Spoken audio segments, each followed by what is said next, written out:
Before diving in, don't forget to subscribe to the channel and hit that like button. It helps more curious minds find us. Uh, Now imagine a story shot through the gritty lanes of Tulsa that mixes noir style with a genuine heart. What would you want to know? What's really happening behind closed doors in this southern western hub? There's a line from the premiere of that sticks with you. There's nothing worse than a white man who cares. It's spoken by Marty, played with gravitas by Keith, and David as he comments on Lee Raybon, the show's protagonist, Lee Raybon. However, the abandoned Raybon. Lee is an idealistic crusader investigating a powerful family entangled in Tulsa's dark underbelly, but his innocence and drive raise questions about whether privilege is fueling his push for justice or blinding him to his own blind spots. Harjo and Hawkcraft Lee as a complex mix of wild-eyed intensity and stubborn determination.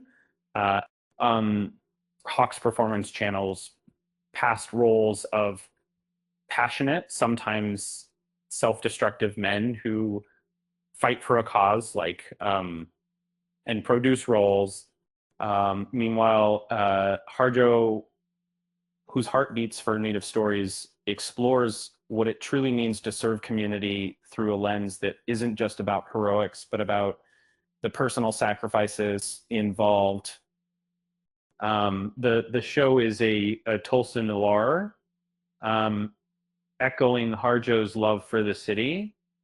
And its setting is a tapestry of neon lit streets, quirky shops, and diverse neighborhood vibe. It's like a love letter and critique all at once, portraying a city that's both nostalgic and gritty. The familiar yet uniquely travel backdrop gives the story a grounded authenticity that pulls viewers right into the chaos and charm of true community life. The plot kicks into gear when the son of a local power player, Gail Washburn, is found dead, his death branded as a possible suicide. But Lee's instincts tell him otherwise. He digs into the undercurrents of Tulsa's political and criminal landscape, peeling back layers of corruption and secrets that threaten to engulf him. His antics riding around targeted neighborhoods going undercover are chaotic but essential in his quest for truth. There's a dark humor punctuating Lee's relentless pursuit, like a dive into backwoods caviar bootlegging.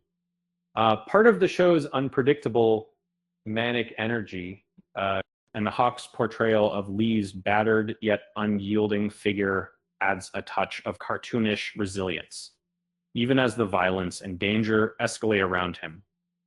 And yet, the more he pushes, the more he's forced to confront his own limits, aging and vulnerability catching up with his idealism.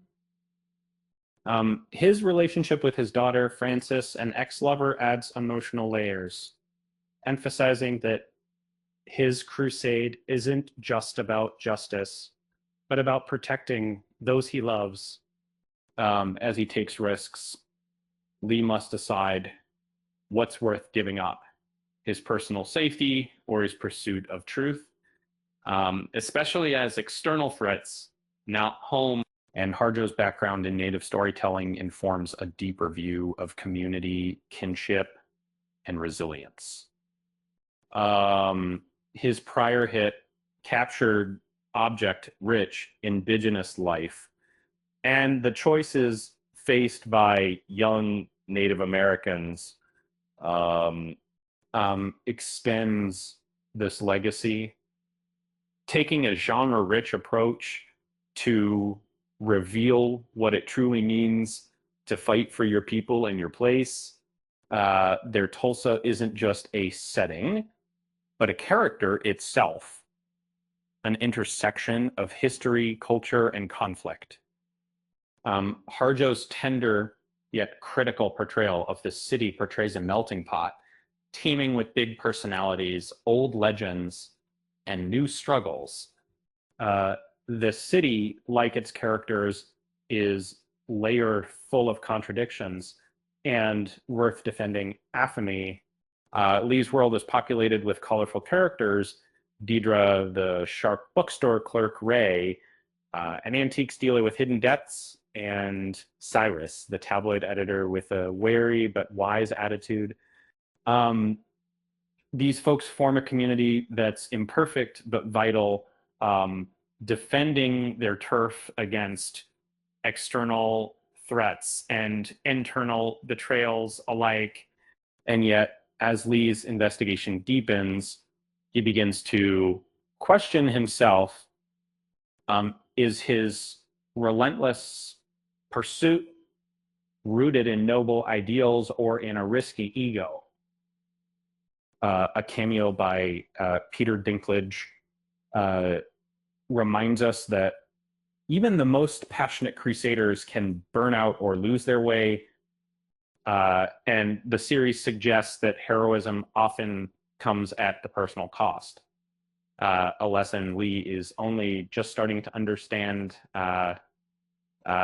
Harjo's previous works showed us communities caught between tradition and change, life and death, change and resistance.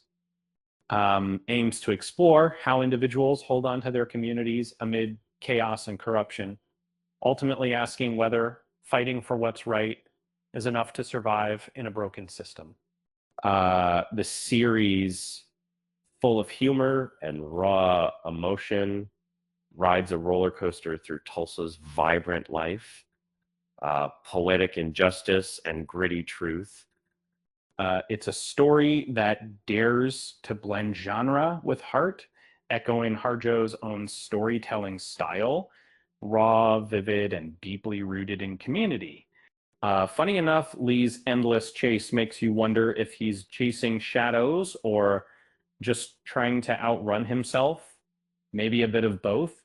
Uh, Meanwhile, Marty's love for literature seems to clash with his skepticism, proof that even the smartest are sometimes lost in their own clots. In the end, Harjo shows us that communities, like characters, are flawed, but fuel the fight for justice. Takes us to the heart of Tulsa, revealing a city full of stories that demand to be heard. Um, and if that's not worth sticking around for, I don't know what is. With that said, thanks for watching, and until next time.